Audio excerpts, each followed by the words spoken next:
Interesante conocer cómo en el periodo neoliberal, neoporfirista, en el periodo del saqueo de la corrupción, habían, o existen todavía, 6 refinerías. Madero, Minatitlán, Salamanca, Tula, Salina Cruz, Cadereyta. Fíjense, 6 refinerías. La más nueva la construyeron en 1980. La de Salina Cruz. Todo el periodo neoliberal no construyeron una sola refinería. ¿Qué hicieron en el periodo neoliberal? Sobre todo en 2 décadas, 20 años. Reconfiguraron de las 6, 3 refinerías. Reconfigurar es modernizar. 3. Costó la reconfiguración de esas 3 refinerías alrededor de 8.000 millones de dólares. ¿Cuáles fueron las que se modernizaron en el periodo neoliberal? Madero, Minatitlán y Tula. Bueno, las 3 que se modernizaron con una inversión que es mucho decir, porque podríamos hablar mejor de gasto, no de inversión. Cuando llegamos eran las que producían menos,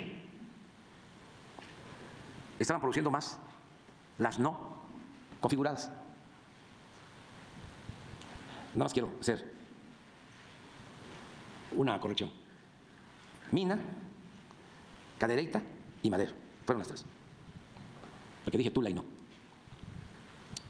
Entonces encontramos precisamente la refinería de Madero parada.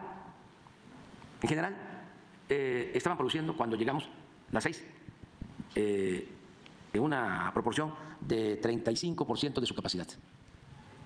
Desde el primer año empezamos a invertir a todas para rehabilitar plantas, porque el propósito era que se convirtieran en chatarra,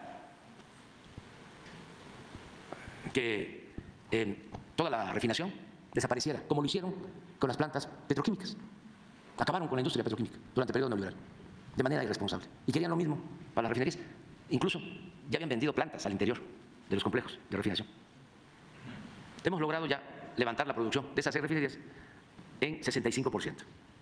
Ya estamos procesando alrededor de 1 millón de barriles diarios en las 6. Pero ya tenemos terminada la nueva refinería de Dos Bocas, que va a procesar 340.000 barriles. Va a tener ya toda su producción en febrero, el mes próximo. Compramos la refinería de Deer Park en Houston y también para procesar 340.000 barriles diarios. Y estamos construyendo 2 refinerías más, no propiamente refinerías, son plantas coquizadoras para convertir el combustóleo en gasolinas, pero son plantas muy grandes que nos van a permitir tener como 65.000 barriles diarios adicionales de gasolinas, una en Tula y otra en Salina Cruz. Son inversiones de alrededor de 5.000 millones de dólares. Si les platico que la de Tula la encontramos tirada, la iniciaron y la abandonaron. Tuvo que ver con ese escándalo de Odebrecht. Algunos que viven por allá, por Tula, por Hidalgo, pero también San Luis Potosí, Veracruz, se deben de acordar de que se transportaron grandes tanques por la carretera, quitaron puentes para poder pasar. Y todos esos tanques los dejaron en la refinería de Tula. Y significaba una inversión como de 2.500 millones de dólares. Y tuvimos que decidir dejar los tanques ahí y todo lo que se había comprado, o invertir 2.500 millones de dólares adicionales para tener la planta coquizadora, que es fundamental, porque la refinería de Salamanca y la refinería de Tula producen gasolinas, pero también mucho combustóleo, y se satura de combustóleo. Cuesta menos el combustóleo, contamina más que las gasolinas. Entonces, para eso son estas plantas coquizadoras, para convertir el combustóleo en gasolinas. Entonces, en el caso de Tamaulipas estamos haciendo eso. Vamos a seguir también manteniendo el precio de la gasolina. Me gustaría que alguien de Matamoros, de Reynosa, de Río Bravo, de Nuevo Laredo, nos hablara para que nos diga cuánto cuesta el litro de gasolina hoy en la frontera. Porque allá cuesta alrededor de 4 o 5 pesos más barato de litro que lo que pagamos aquí, o lo que se tiene que pagar aquí en la Ciudad de México o en otro estado de la República. En la frontera tenemos un programa especial de apoyo a las actividades productivas. Fue un compromiso que hicimos, porque un gobernador tamaulipeco, de apellido Guerra, no recuerdo ahora su nombre, después de que nos quitaron la mitad de nuestro territorio. No, ese es nuevo. Esto fue a mediados del siglo XIX, después de la intervención estadounidense de 1847, cuando corrieron la frontera. Por eso el corrido de los Tigres del Norte. Yo no crucé la frontera me cruzó, porque no era ahí la frontera. Bueno, cuando dan ese zarpazo y nos quitan la mitad del territorio, pues queda mucha tristeza, desolación en toda la frontera. Y este gobernador, Ramón, creo, o sea, Ramón Guerra, de Tamaulipas, decide que toda la frontera iba a ser zona franca, libre.